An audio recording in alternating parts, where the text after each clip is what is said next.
चाहिँ नि आर्ट ग्यालेरीतर्फ अहिलेको चर्चबाट निस्क्यौँ। अब आर्ट ग्यालेरी अलिकति अगाडि मात्रै हो, अब 2 मिनट वकमा हामी पुगिहाल्छौँ। के छ भाइ? ए मेरो भाइ हजुर। अनि ऊ चाहिँ तिम्रो नाम भन्दै नि त ल भ्लगमा। मेरो नाम दाइको फर्स्ट अफ अल त दाइको भ्लगमा आउनु पाउँदा एकदम खुसी लागिरहेछ। अब के भन्नु, मेरो नाम चाहिँ दिवन हो, दिवन लिम्बू। कहाँबाट? घर पूर्व हो। पूर्व कहाँ हो? मेरो पुर्खौली घर तेह्रथुम पर्यो।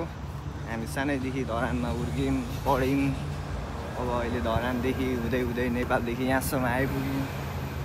यहाँ आएर दाइसँग भेट भएकोमा एकदम खुसी लागिरहेछ। यस्तो कुरो भएर मेरो होइन पुरै औपचारिक भएर दियो त। दाइले दामी फोटो खिचिदिनु हुँदो रहेछ। त्यो भएर दाइलाई थ्याङ्क यू। दाइलाई एकदम नभए मलाई खुसी लाग्दैन होइन। थ्याङ्क यू भन्नु। दाइले राम्रो फोटो खिचिदिने हुनाले मात्रै खुसी लागेको भन न। हो दाइ। यताबाट जाउँ अब बिचबाट। अहिले हामी art gallery of NSW north south वेल्सको हामी आर्ट ग्यालेरी जाँदैछौँ। यहाँको सबैभन्दा राम्रो पुरानो आर्ट ग्यालेरी रहेछ। मैले पनि गुगलतिर सर्च गरेर चाहिने ल नि त आज घुम्दिउँ भनेर। फोटो खिच्न दिँदैन होइन दाइ? भिडियो हेर्नु होला। फोटो खिच्न दिन्छ, पर्सनल युजको लागि दिन्छ, कमर्सियल युजको लागि होइन। यसो मेमोरी कलेक्सनहरूको लागि दिन्छ। आर्ट ग्यालेरी चाहिँ यो रहेको छ। गेटमै आइपुग्यो।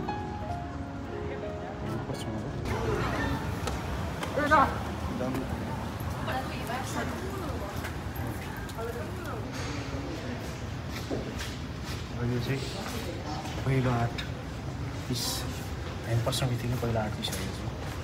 पहिला म भनेको छु, यहाँ डिस्क्रिप्सनहरू पनि दिएको छ।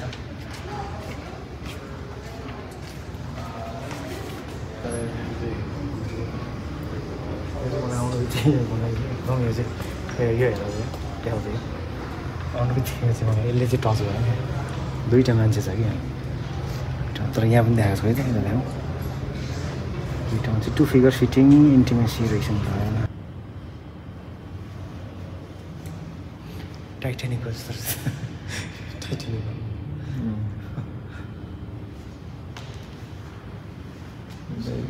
भिडियो खिच्न त दिन्छ नि दाइ? हजुर पर्सनल युजको लागि पाइन्छ यहाँ मासतिर। ल्यान्डस्केपको एउटा मात्रै पेन्टिङ पहिलोचोटि देखेँ।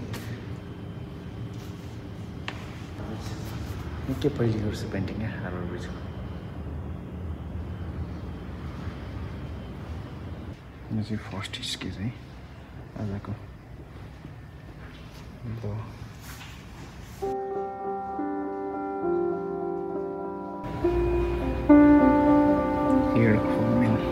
मान्छेको टाउको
के छ मेरो भाइ?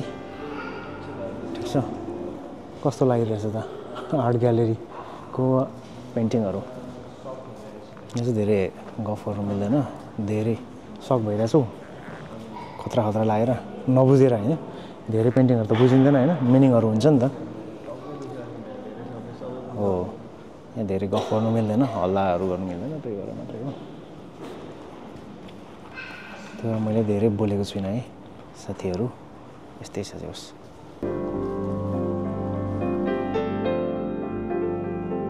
यहाँ त ल दामी दामी हो पेन्टिङ पनि है, अति गरेको छ है यहाँ। कस्तो डिटेलहरू होइन, स्केच गोरुसोरुहरू छ होइन, गोठाला जस्तो छ निकै पहिलाको। यता त ल्यान्डस्केप नै हो यो। यो त उ जस्तो लाग्यो मलाई, क्यानबेराको जस्तो लाग्यो। यो माथिको के यो? यता चाहिँ यो बोटहरू रहेछ, यो पहिला पहिलाको बोटहरू।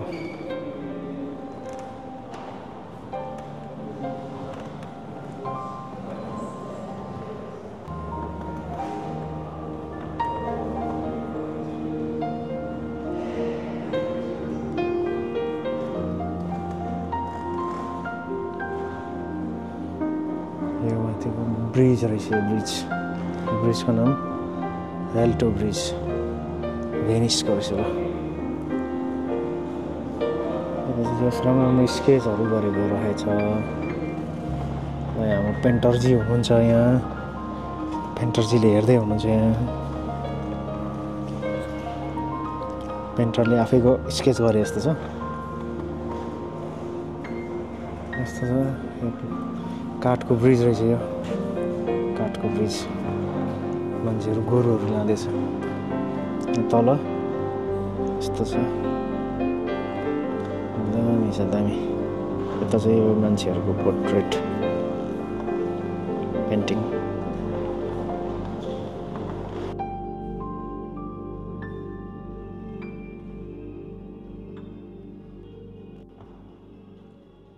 यो चाहिँ कपालै मात्रै छ, कपालको सेक्सन। यो चाहिँ पहिलाको ढालहरू, यो गर्दाखेरि ठ्याक्कसँगले यता अठाउने, यता छेक्ने, गजब।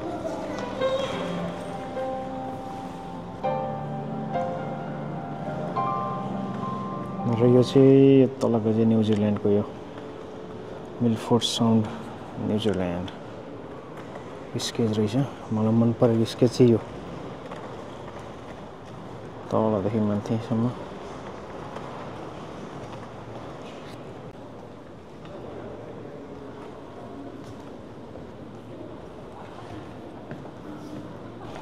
अब चाहिँ हामीले सक्यो, अब हामी निस्किन्छौँ। कता जान्छौँ भने अब यस्तो छ, कता जानुपर्छ, सायद माथि पनि हुनुपर्ने हो।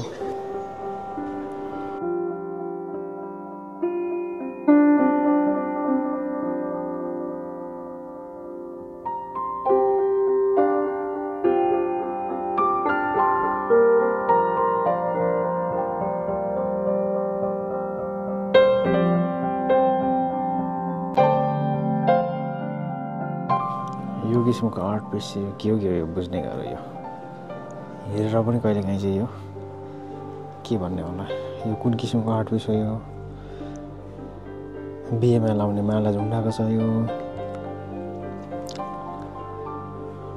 फलाममा यता हाम्रो यो अन्डाको क्यारेट जस्तो छ। यो फेरि आर्ट नबुझ्ने मान्छेलाई चाहिँ, यो क्रिएटिभिटी नबुझ्ने मान्छेलाई चाहिँ यो अलिक गाह्रै हुने रहेछ। मैले पनि बुझिरहेको छुइनँ के हो के हो।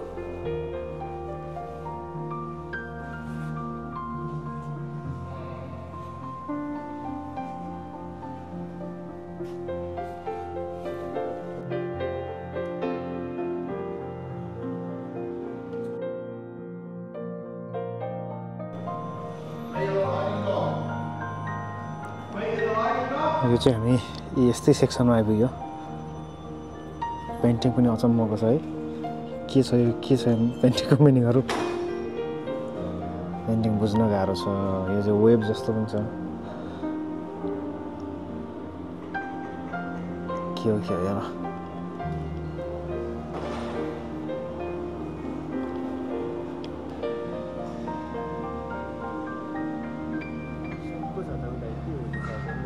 खै यो चाहिँ त राम्रो छ कि रोपले झुन्डाकै ढुङ्गाहरू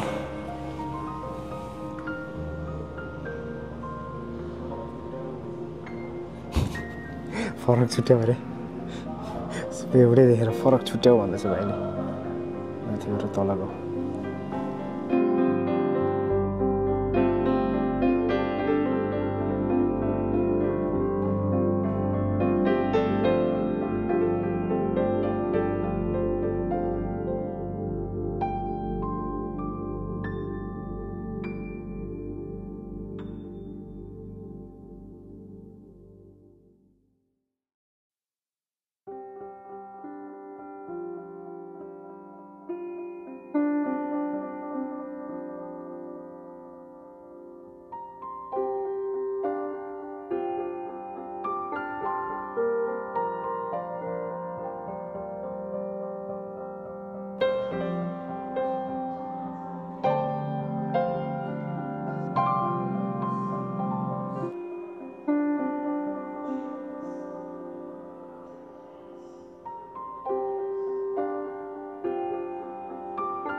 ल अब चाहिँ हामी निस्किसक्यौँ यहीँबाट बसेको निस्किँदा लगभग हामीलाई कति 2-3 घन्टा हेऱ्यो है तर यसको लागि चाहिँ निकै नै टाइम चाहिने रहेछ क्या निकै नै टाइम चाहिने रहेछ अनि लगभग 5-6 घन्टा टाइम ल्याएर आउँदाखेरि चाहिँ सबभन्दा पर्फेक्ट हुने रहेछ भन्ने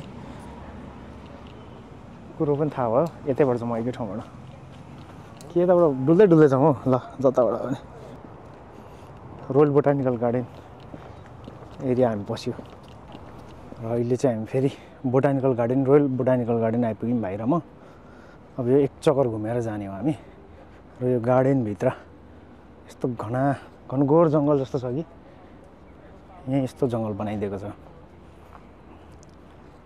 दामी छ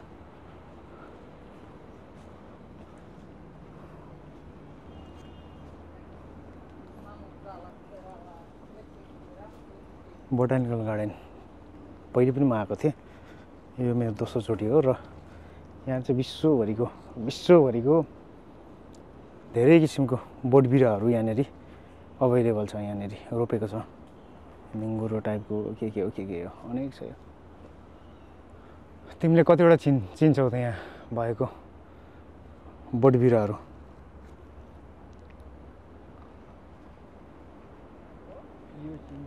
कुन चाहिँ त्यसलाई के पो भन्छ साँच्चै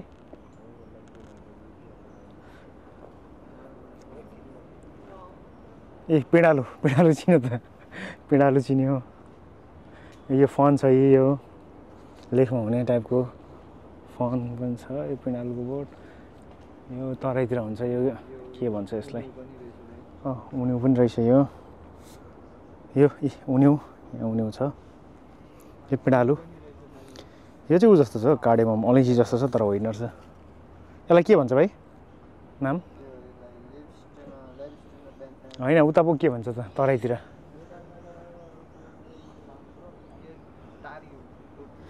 के हो यो के हो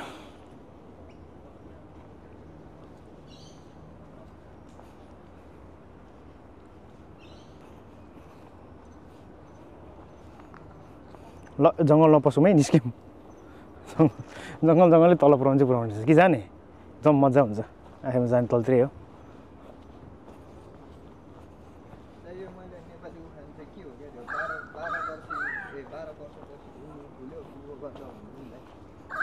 12 वर्षमा मात्रै उनी फुल्छ अरे कि तर त्यो फुलको बास्ना पनि गुको जस्तो हुन्छ अरे क्या भनेको मिठो हुँदैन अरे क्या बल्ल बल्ल त्यत्रो कुरेर उनी त फुल्यो भरे त्यो पनि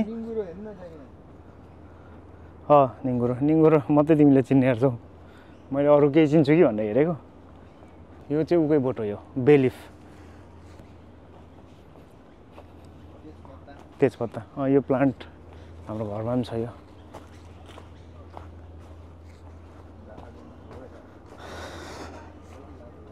दिमाग त लगाएको नि होइन हेर त ल मान्छेलाई घुमाएर धेरै त छैन नि घुमाएर कहाँ निकाल्छ अब यिनीहरूले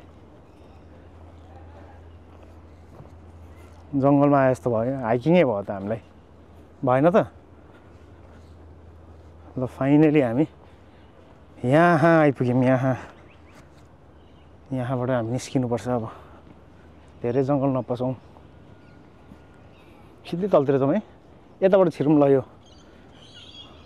यो पामको जङ्गल हुँदै हामी यो चाहिँ पामको जङ्गल रहेछ